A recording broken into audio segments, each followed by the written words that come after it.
Hi everyone, welcome to the second part of or the theory part of the chapter molecular basis of inheritance. तो आज हम start करेंगे transcription से और कोशिश करेंगे कि हम पूरा चैप्टर फिनिश कर दें। तो बिना किसी देरी के स्टार्ट करते हैं। देखो एनसीईआरटी क्या बोलती है हमसे, the process of कॉपिंग of genetic material from one strands of DNA into RNA.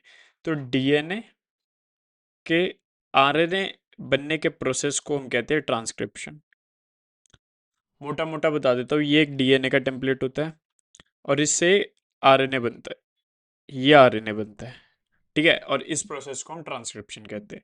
अब देखो ये क्या कह रहा है, the principle of complementary governs the process of transcription. तो ये इंपॉर्टेंट पॉइंट क्या है कि क्या है principle, the principle of complementary genes. तो मतलब ए टी जी सी, और जब आपको पता है डीएनए से आरएनए बन रहा है तो ए की जगह यू आ जाएगा, तो ए यू बन जाएगा और जी सी बन जाएगा।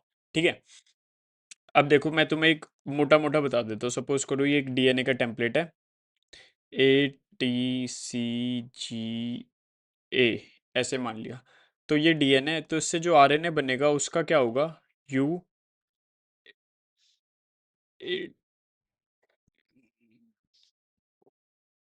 ए, इसको हम ए ले लेते हैं, ए यू सी का हो जाएगा जी, और जैसे यहाँ टी था तो इसका हो जाएगा ए, और जी का हो जाएगा सी, और ए का हो जाएगा यू। तो ये इसका वो बन जाएगा। ठीक है, except the adenosine complex form uracil और थाइमिडीन, ये हमने बात कर ली। However unlike the process of replication which one sets in the total DNA of an organism get duplicated in transcription.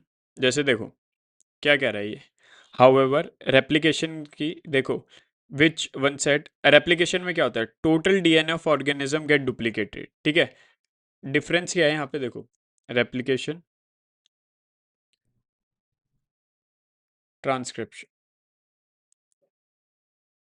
क्या था ये, total DNA of organism gets duplicated,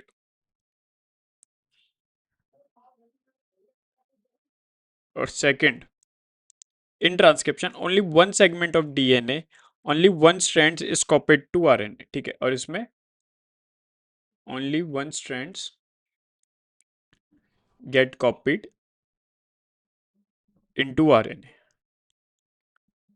ठीक है, तो ये मेनली क्या बोलते हैं डिफरेंस है रेप्लिकेशन और ट्रांसक्रिप्शन का। क्या कह रहा है अभी, this necessitates defining the boundaries that would demarcate the region and the strands of DNA would be transcribed. यही कि मेन दोनों में डिफरेंस क्या है, ये डिस्क्रिप्शन है, याद रखना और लिख लेना अपने इसमें। ठीक है, अब आगे बढ़ते हैं। Why both the strands are not copied during transcription has the simple answer. First, if both strands exist as a template, they would code for RNA molecules with different sequence. Remember, complementary does not mean the identical, and in turns, if they code for protein, the sequence of amino acid in the protein would be different. Hence, one segment of DNA would be coding for two different proteins, and this would complicate the genetic transformation machinery. पहला, इसने बोला है कि भाई दोनों template क्यों नहीं होते। सपोज करो एक ये टेम्पलेट है और ये टेम्पलेट है, इसका मैं ए टी सी जी मान रहा हूँ, और इसकी ये पहला टेम्पलेट है और ये दूसरा टेम्पलेट। इसका कॉम्प्लीमेंट्री क्या होगा, ए का टी, ये डीएनए ही है दोनों, टी का ए, सी का जी और जी का सी, ये हो जाएगा। अब अगर मैं इससे आरएनए बनाऊं तो देखो क्या बनेगा, ए का यू, टी का ए, सी का जी का सी। अब ये देखो क्या बोलते हैं, टी का क्या आएगा, ए आएगा, ए का यू आएगा, जी का सी आएगा और सी का जी आएगा। अब आप ये देखोगे ये और ये डिफरेंट आरएनए है, डिफरेंट आरएनए स्ट्रैंड्स है। ठीक है, और डिफरेंट आरएनए स्ट्रैंड्स क्या करेगा, डिफरेंट प्रोटीन बनाएगा। तो इससे क्या हो जाएगा, जेनेटिक मशीनरी कॉम्प्लेक्स हो जाएगी कि एक ही डीएनए दो डिफरेंट प्रोटीन को जन्म दे रहा है। तो इसलिए पहले तो ये दोनों टेम्पलेट वो नहीं करते। और सेकंड क्या है, the two R M molecules if produce simultaneously would be complementary to each other, hence would form double. अब आप ये देखो ये और ये एक दोनों के कॉम्प्लीमेंट्री है, तो ये दोनों क्लब करके क्या बना देगा, डबल स्ट्रैंडेड आरएनए। जो डबल स्टैंडर्ड बन गया तो ये प्रोटीन में कन्वर्ट नहीं हो पाएगा। तो this would prevent RNA from being translated into protein and the exercise of transcription will be futile. मतलब फिर उसका कुछ काम ही नहीं है, क्योंकि ट्रांसक्रिप्शन का मेन पर्पस यही है कि हम आरएनए बनाएं और आरएनए से बाद में ट्रांसलेशन में प्रोटीन बने। पर जब आरएनए डबल स्ट्रैंडेड बन रहा है, मतलब कोई उसका खुला एंड ही नहीं है और फिर उससे प्रोटीन बना ही नहीं जा सकता, तो उसका कोई मतलब नहीं है। ठीक है, अब ट्रांसक्रिप्शन, क्या क्या चीज लगती है ट्रांसक्रिप्शन में, जिसे हम कहते हैं ट्रांसक्रिप्शन यूनिट। ठीक है, transcription unit in DNA is divide primary by three region. क्या होते हैं? प्रोमोटर रीजन, स्ट्रक्चरल जीन और टर्मिनेटर। तीन चीज लगती है हमें ट्रांसक्रिप्शन में, ये हम देखते हैं क्या होती है। ठीक है, पहला क्या कह रहा है? There is a convention in defining the two strands of DNA. पहले देखो, हम डीएनए बनाते हैं, मैं आपको समझाता हूँ। ये एक डीएनए स्ट्रैंड है, ये यहाँ तक ही दिखेगा। हाँ, ये एक डीएनए स्ट्रैंड है और ये एक डीएनए स्ट्रैंड। इसको मैं कह रहा हूँ 3' से 5', और इसको मैं कह रहा हूँ 5' से 3'। ठीक है, अब यहाँ पढ़ते हैं क्या कह रहा है। Since the two strands have opposite polarity and the DNA dependent RNA polymerase also catalyze the polymerization in one direction। देखो, डीएनए डिपेंडेंट आरएनए पॉलीमरेज का मतलब है डीएनए बनाता है, डीएनए के डिपेंडेंट है और आरएनए बनाता है। ठीक है, catalyses the polymerisation in one direction, that is 5' to 3' में बनाता है, ये क्या बोलते हैं, वर्क करता है। तो ये ऐसे वर्क करेगा, ऐसे, ये ऐसे क्या, डीएनए डिपेंडेंट आरएनए पॉलीमरेज। ठीक है, तो यहां से वर्क करता है। And the strand that has the polarity act as template, तो ये हमारा हो गया ये वाला टेम्पलेट स्ट्रैंड। ठीक है, हो गया। And the other strand with the polarity इतना, the sequence same as RNA. देखो, जो अब ये आरएनए बनेगा, ये में आरएनए बनेगा, ये 5' से 3' बनेगा, तो इसका और इसका सीक्वेंस सेम है। तो अदर स्ट्रैंड और सब चीज सेम ही रहेगी, बस थाइमिन की जगह यूरेसिल होगा। तो ये क्या कह रहा है? Is डिप्लेस during transcription. Strangely this strand which does not code for anything, ये कोड नहीं करता, तो ये कोडिंग स्ट्रैंड है। तो ये ध्यान रखना, जो कोडिंग स्ट्रैंड है वो किसी के लिए कोड नहीं करता, और जो असल में कोड करता है वो टेम्पलेट स्ट्रैंड है। तो ये कोडिंग स्ट्रैंड हो गया। All the reference point while defining a transcription unit is made with the coding strand. और जो चीज काम नहीं करती, पर सारे references, all the references are made through it. ठीक है, to explain a point of hypothetical sequence from transcription. जैसे देखो, ये कोडिंग स्ट्रैंड, टेम्पलेट स्ट्रैंड ले लिया, और ये ATT, ये सब लिखा हुआ है, इसका कोई जरूरत नहीं है, हम आगे इसमें इसे पढ़ लेंगे। देखो, अब रीजन कौन कौन से हैं, ये यहाँ से स्टार्ट हो रहा है,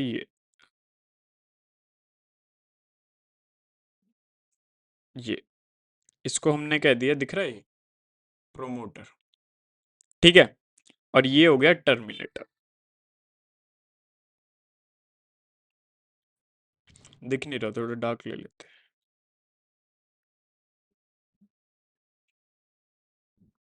ठीक है, अब ये क्या कह रहा है? The promoter and terminator flanks the structural gene in transcript unit. मतलब फ्लैंक्स मतलब बीच में, यहाँ पे सारा स्ट्रक्चरल जीन है। अब क्या कह रहा है? The promoter is said to be located on the 5' end of the 5' end upstream, मतलब 5' end of the coding strand, और it is DNA sequence that provides the binding of. यहाँ पे डीएनए सीक्वेंस में यहाँ पे बाइंडिंग होती है किसकी? DNA dependent RNA polymerase.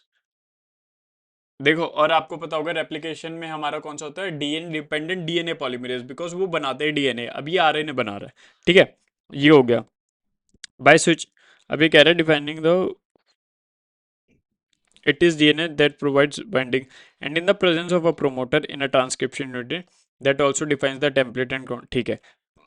अब by switching its position with terminator, the definition of coding template would should be reversed.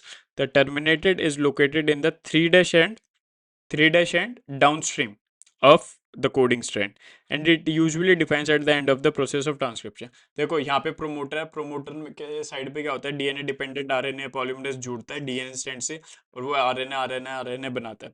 फिर टर्मिनेटर रीजन में दोनों टर्मिनेट हो जाती है, ट्रांसक्रिप्शन का प्रोसेस रुक जाता है। ठीक है, अब क्या कह रहा है? There are additional regulatory sequence that may present further upstream or downstream to the promoter. Some of the properties of this sequence shall be discussed while dealing with regulation of gene expression. और upstream क्या होता है? Coding state का 5 dash and का upstream हो गया और coding state का 3 डैश एंड वाला साइड डाउनस्ट्रीम हो गया। ठीक है, तो ये बेसिक सी चीजें, इसमें कोई घबराने वाली बात नहीं है। अब आगे बढ़ते हैं। Transcription unit and the gene, अब पूरा समझेंगे क्या कह रहा है। A gene is defined as functional unit of inheritance, सबको पता है। Though there is the ambiguity that genes are located on the DNA, it is difficult to literally define a gene in terms of DNA sequence. ठीक है, the DNA sequence coding for tRNA or RNA molecules also defines a gene. ठीक है, however, by defining a cistron or a segment of DNA coding for a polypeptide, the structural gene in a transcript unit should be could be as monocistronic, mostly in eukaryotes, और polycistronic. अब देखो इन सब चीज का मतलब क्या होता है, एक बार मैं चार्जिंग पे लगा लूँ लैपटॉप।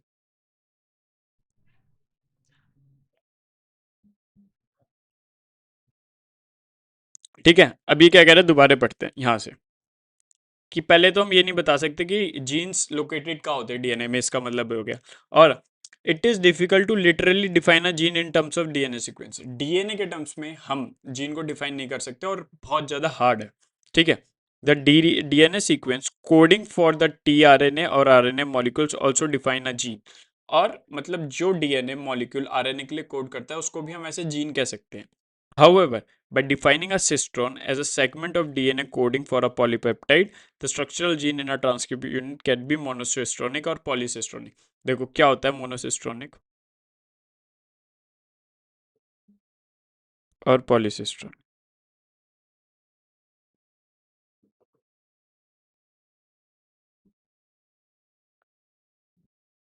अभी आगे पढ़ेंगे, देखो इसमें लिखा क्या कह रहा है।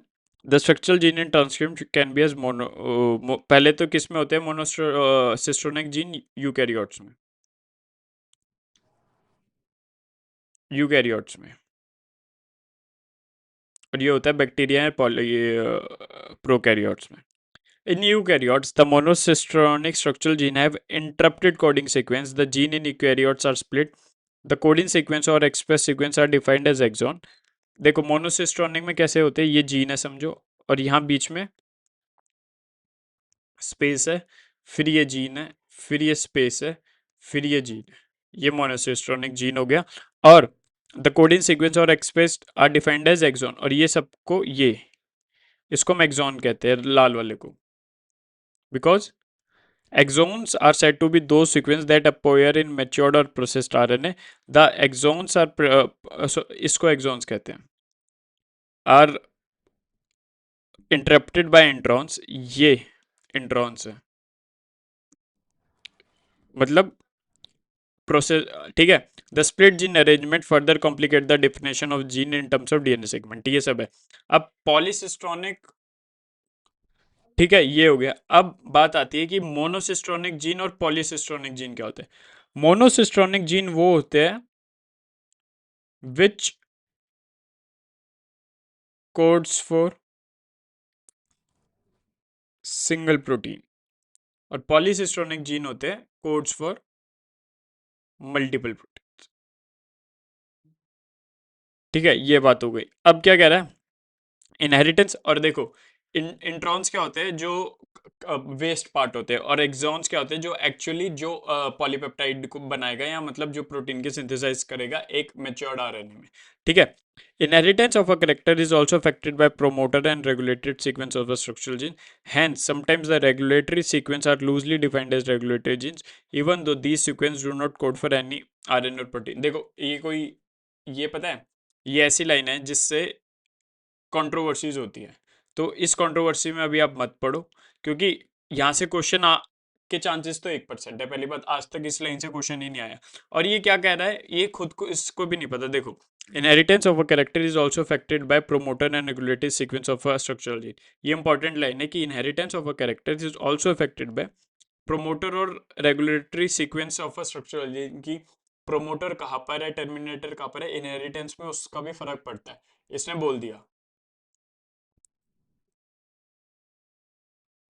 ठीक है, पर इसने भी बोला समटाइम्स द रेगुलेटरी सीक्वेंस जो रेगुलेट करते हैं एक जीन के एक्सप्रेशन को आर लूजली डिफाइंड, उनको भी नहीं पता, और इवन दी सीक्वेंस कि वो कोड कर भी सकता है प्रोटीन के लिए, नहीं भी कर सकता, तो ऐसा है। ठीक है, अब हम पढ़ेंगे types of RNA and process of transcription. अब हमने ट्रांसक्रिप्शन तो पढ़ तो लिया मोटा मोटा क्या होता है, पर अब हम पढ़ेंगे कि सच में क्या होता है।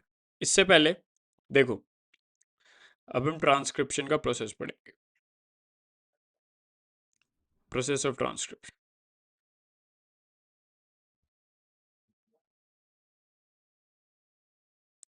अब इसमें से आपको, इससे मैं आगे बढ़ने से पहले मैं तीन टाइप के आरएनए पढ़ाता हूँ।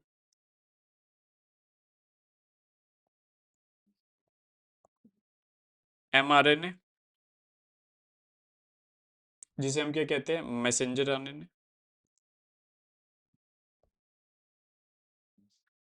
TRNA, transfer RNA.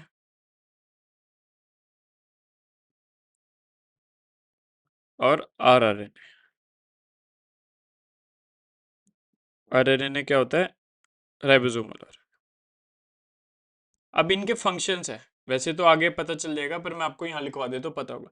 MRNA provides template,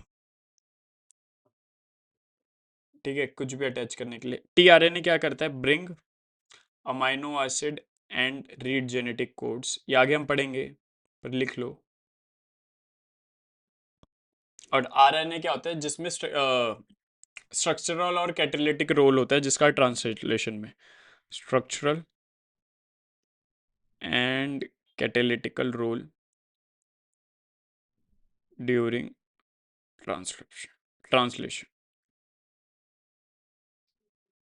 ठीक है, अब आगे बढ़ते हैं।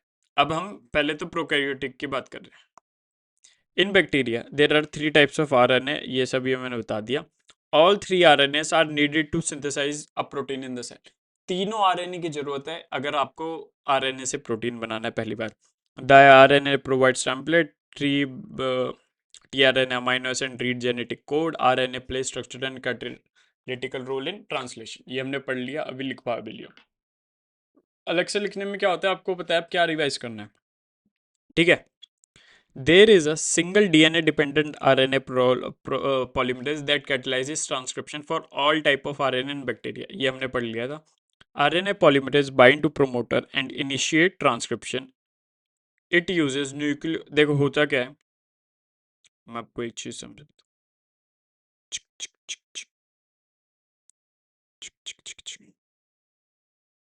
ऐसे बना लिया,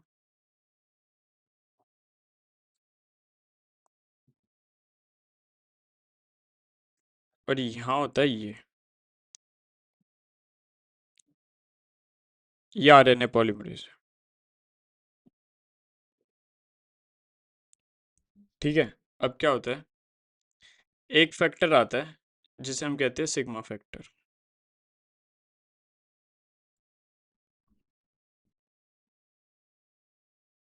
ये ये है सिग्मा फैक्टर, और इस पूरे को कहते हैं promoter.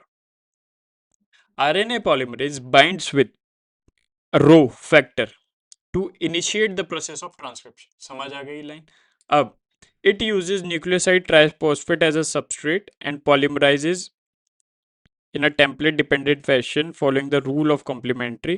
It somehow also facilitates opening of the helix and continue elongation. Only a short stretch of RNA remains bound to the enzyme.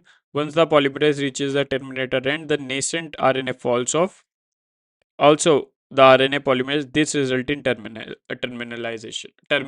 अब एक चीज और पकड़ो, पूरा पढ़ लेता हूँ फिर बताता हूँ। An intriguing question is that how is the RNA polymerase able to catalyze all three steps? क्या इनिशिएशन, इलोंगेशन और टर्मिनेशन की एक आरएनए पॉलीमरेज कैसे कर पा रहा है, ये क्वेश्चन है।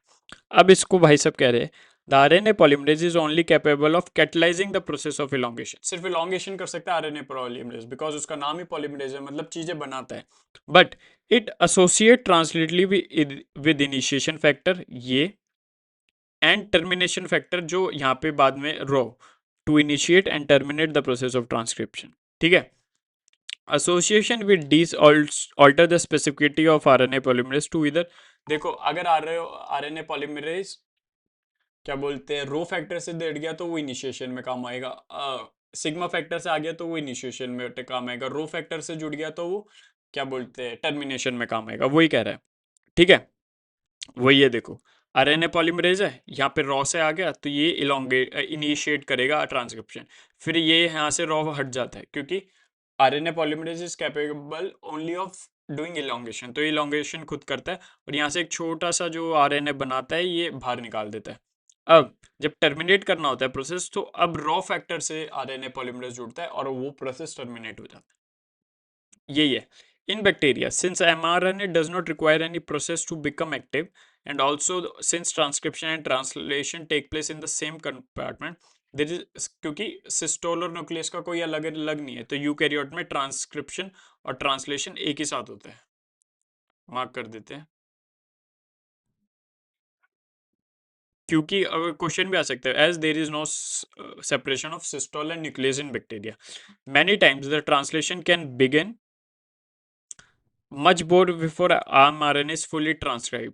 Consequently, the transcription and translation can be coupled in bacteria. कहते हैं कभी कभार तो ट्रांसलेशन पहले ही स्टार्ट हो जाती है कि ट्रांसक्रिप्शन पूरा mRNA पूरा बना नहीं, और हो सकता है कि दोनों एक साथ भी हो जाए इन यूकैरियोट्स। अब यूकैरियोट्स में थोड़ा प्रोसेस कंप्लीट होता है, ये जो हमने प्रोसेस पढ़ा था ये प्रोकैरियोट्स के।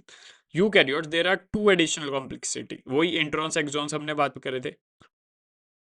There are at least 3 RNA polymerase in the nucleus. इसने बोला भाई 3 RNA polymerase in the nucleus है, in addition to RNA polymerase found in the organelles. RNA जो भी ऑर्गेनलीज में वो तो है ही, पर न्यूक्लियस के अंदर 3 RNA polymerase और है, इस भाई साहब ने ये बोला। अब there is a clear cut division of labour, RNA polymer सबका अलग अलग है क्या, यहाँ लिखते हैं और फिर आपको समझ आएगा। पहला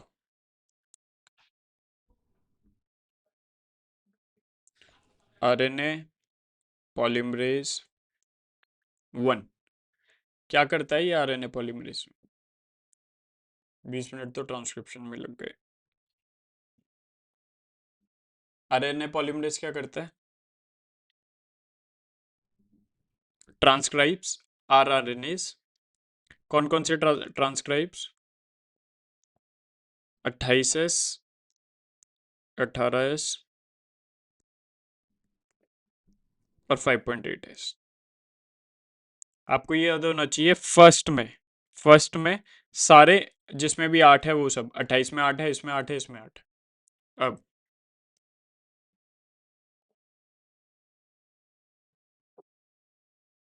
आरएनए पॉलीमरेज सेकंड, थर्ड बताया इसने।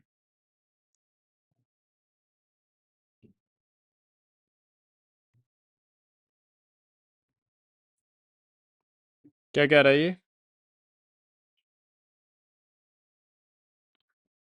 RNA polymerase third responsible of transcription of tRNA transfer RNA, 5 srRNA और snRNA स्मॉल न्यूक्लियर आरएनए इसका, और RNA polymerase 2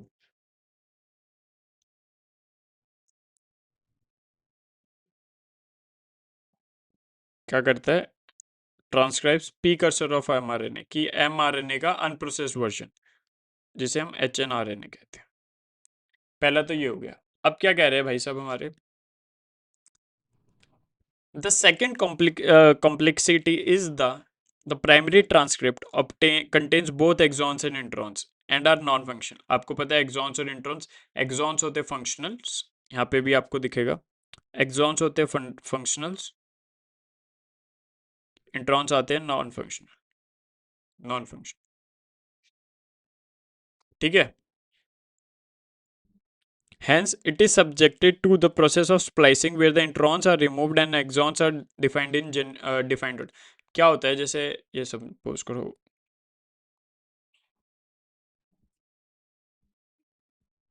ये इंट्रॉन्स है, अब होती है स्प्लाइसिंग, तो स्प्लाइसिंग में इंट्रॉन सब निकल जाते हैं और ये एक्सॉन्स रह जाते हैं सारे, ये कह रहा है H R N A undergoes H N, ये है H N R N undergoes, ठीक है।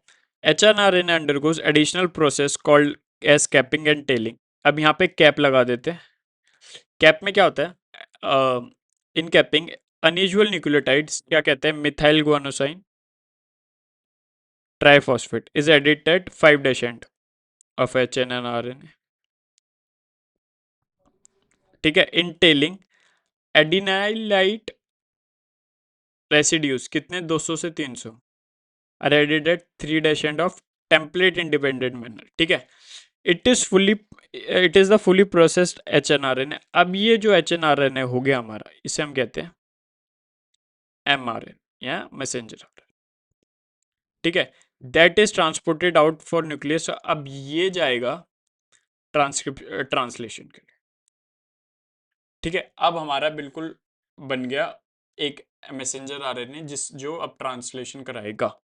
अब the significance of such complexity is now beginning to be understood. The split gene arrangement represent probably an ancient feature of the genome. The represent of introns is reminiscent of antiquity and the presence of splicing देखो, anti introns का मतलब हो सकता है कि ये jeans पहले use होते थे अब नहीं होते, इसका मतलब प्रेजेंस ऑफ, और स्प्लाइसिंग का प्रोसेस है कि भाई पहले डीआरएनए वर्ल्ड था। In recent times, the understanding of RNA and RNA-dependent processes in the living system have assumed more importance. तो वही कि भाई आरएनए वर्ड के, और हम जब चीज़ें करते हैं तो उससे ज़्यादा नॉलेज बढ़ती है कि क्यों आरएनए वर्ड था ये सब और कैसे फंक्शन करता था। अब जेनेटिक कोड है,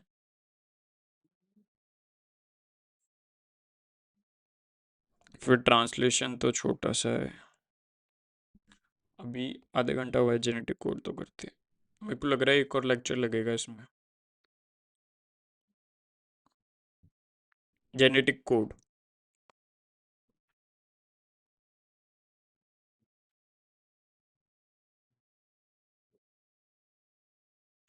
क्या होता है? जेनेटिक, देखो जेनेटिक कोड से अगर क्वेश्चन आएगा मोस्टली तो इसमें से आता है बस, पर हम पढ़ेंगे। During replication and transcription a nucleic acid was copied to and from nucleic acid. Hence, these processes are easy to conceptualize on the basis of complement. कि भाई एक न्यूक्लिक एसिड से दूसरा न्यूक्लिक एसिड बनना था ट्रांसक्रिप्शन और इसमें, तो और कॉम्प्लीमेंटेरिटी भी थी तो इजी था। The process of translation requires transfer of genetic information from a polymer of nucleotide to synthesize polymer of amino acid. अब न्यूक्लियोटाइड से ट्रांसलेशन में क्या करना है, एक अमाइनो एसिड बनेगा। पहले तो सब न्यूक्लियोटाइड ही था, सब आरएनए थे, डीएनए थे, सब न्यूक्लिक एसिड्स थे। तो अब इसमें neither does any complementarity exist between nucleotides और not could be drawn theoretically. अब इन दोनों में कोई कनेक्शन ही नहीं है, ठीक है। फिर there existed ample evidences though to support the notion that changes in nucleic acid were responsible to change in amino acid. पर ये साबित हुआ था कि अगर मैं इसमें चेंज करूंगा तो इसमें भी चेंज होगा, पर हमें इन दोनों का कनेक्शन भी नहीं पता, तो ये बड़ी गंभीर समस्या हो गई। This leads to the proposition of genetic code that could direct the sequence of amino acid during the process of protein. अब इससे क्या होता है, पहले हम अमाइनो एसिड से बनाते थे, मैं ऐसे बता रहा हूँ, यहाँ से जेनेटिक कोड, और genetic code is like a bridge between two understand nucleic acid and amino acid together, ठीक है। If determining the biochemical nature of genetic material and the structure of DNA was very exciting, the proposition and deciphering of genetic code were most challenging. Okay? In a very true sense, it required involvement of scientists and several disciplines, physics, organic biochemistry, and genetics. It was George Gamow, a physicist, who argued that since there are only four bases, चार bases है, दो purines, दो pyrimidines, they have to code for 20 amino acid. अब उस चार basis पे 20 amino acid बनने, तो the code could be constitutes a combination of basis. अब उसको पता है ATGC से के कॉम्बिनेशन से बनेगा, या तो जो भी 20 अमाइनो एसिड कोड होंगे वो इसी से होंगे। तो इसने क्या बोला कि the code should be made up of 3 nucleotide only. कैसे? इसने बोला सिर्फ ATG जो भी है सिर्फ 3 न्यूक्लियोटाइड होंगे। कैसे? देखो 4 की पावर 3 तो 4 into 4 into 4 तो 64 कोडोन्स होंगे, जनरेटिंग मैनी मोर कोडोन्स। ठीक है, अब providing proof that codon was a triplet, पर इसने ये बोला, इसके में एक था कि भाई 3 है तो 64 बन रहे हैं, पर हमें तो 20 ही तो कोडोन है। तो फिर इसने बोला कि providing proof that codon was a triplet was a more daunting task. देखिए, अब ये तो पता चल गया ट्रिपलेट है, पर इसको प्रूफ करना है कि भाई यही ट्रिपलेट है, बिकॉज अगर ये फैक्टोरियल से देखे, अगर इसके कॉम्बिनेशन निकालोगे तो 64 कॉम्बिनेशन बनेंगे, पर 20 ही तो अमाइनो एसिड है। फिर हर Govind Khurana was instrumental in synthesizing RNA molecules with defined combination on the basis of homopolymers and copolymers। Harvind Khurana ने काम करा on the basis of homopolymers और copolymers में। फिर कितने लोगों का कंट्रीब्यूशन है इसमें देखो, Marshall Nirenberg cell free system for protein synthesise finally have the code to be decipher. अब मार्शल नीरेनबर्ग का cell free system protein synthesise ने फिर एकदम लास्ट में डिसअपियर करा कि कोड क्या है। ठीक है, सीवीरो ओका enzyme polynucleotide porphyrinase was also harmful in polymerizing RNA with defined sequences in a template dependent manner। Finally a checkerboard. अब देखो क्या क्या इंपॉर्टेंट, क्या क्या चीज आई। हरबिंद खुराना का instrumental in synthesising RNA molecules with defined combination of bases, ये काम आया। मार्शल नीलबिंग का cell free system of protein synthesis finally हम कोड टू डिसफर की कोड क्या हो सकता है। फिर सेवेरो का एंजाइम क्या was also harmful in polymerising RNA with defined, polymerising मतलब छोटे छोटे मॉलिक्यूल्स को इकट्ठे जोड़ने में सेवेरो का एंजाइम का भी बहुत काम आया। और इन सब चीजों से फिर एक ऐसा चेकबोर्ड बना, यूसीएजी और यूसीएजी। ठीक है, अब ऐसे ये बना, आप बना लेना। The salient feature of genetic codes are as follows. पहले तो the codon is a triplet, 61 code for amino acid और 3 कोड्स आर स्टॉप कोडोन्स। ठीक है, 61 अमाइनो एसिड्स के लिए और 3 है stop codons. The codon is read in mRNA in a continuous operation, मतलब एयूजी, यहाँ कॉमा वॉमा नहीं आएगा, एयूजी ही पढ़ेंगे इसे। The code is universal. For example, from bacteria to human, UUU would code for phenylaline. Some exception to this may have rule have been found in mitochondria and in some protozoa। कि भाई universal है, कि अगर human में UUU हम फिनाइलिन बता रहे हैं तो वो सब में ही है, बट इसमें आपको पता है एक्सेप्शन तो होता ही है। माइटोकॉन्ड्रिया और प्रोटोजोन्स इसका एक एग्जांपल एक्सेप्शन है। अब AUG का डुअल फंक्शन है, पहले तो ये इनिशिएटर कोडोन है और कोड्स फॉर मिथ्योनिन। ठीक है, और जो ये 3 स्टॉप कोडोन क्या है, यूए, यूएजी और यूजीए। ठीक है, आपको यूए याद रखना है, फिर यूएजी और यूजीए का उल्टा। तो ये 3 चीजें, और ये चीज आपको याद रखनी है। और इसमें 2 आदमी का नाम, हरबिंद खुराना का क्या काम हुआ, जॉर्ज गोमो ने बोल दिया ट्रिपलेट, पर फिर कैसे ये डिसिफर हुआ कि भाई ट्रिपलेट, और एकदम पुक्का सबूत लग गया। ये सब है। ठीक है, now try the opposite, following are the sequence for, वही कि भाई मैथ फी ये दे रखा है, तो अब ये predict the nucleotide sequence and can you correlate which two properties, और कैन, देखो अब इसमें 2 4 चीजें हैं। मेट मेट तो यूज हुई है, but फिनाइलिन can be code of a very, देखो फिनाइलिन के ये 2 कोड है, यूयू भी हो सकता है, यूयूसी भी हो सकता है। तो इसका मतलब क्या होता है कि सम अमाइनो एसिड्स आर कोड में, हेंस कोड इज डीजेनरेट। तो इससे क्या आता है, पहले तो कोड इज डीजेनरेट और मिथन, कोड इज डीजेनरेट, इस क्वेश्चन का आंसर क्या है, कोड इज डीजेनरेट। और सेकंड है डुअल फंक्शन एयूजी वाला, क्योंकि मैथ तो स्टार्टिंग कोडन भी है और कोडन फॉर मिथिलिन, मिथियोनिन। ठीक है, ये बात हो गई। अब हम पढ़ेंगे थोड़ा म्यूटेशन और जेनेटिक कोड के बारे में। ठीक है, एक सेकंड। तो अभी क्या कह रहा है, the relationship between gene and DNA are best understood by mutation studies. You have studied about mutation the fact in chapter 4। Effects of large deletion and rearrangement of segments of DNA are easy to comprehend. It may result in loss and gain of a gene and also of so a function. The effect of point mutation will be explained here. The classical example of point mutation is a change in single base pair in the gene turn beta globin chain. तो देखो point mutation क्या होता है? Point mutation,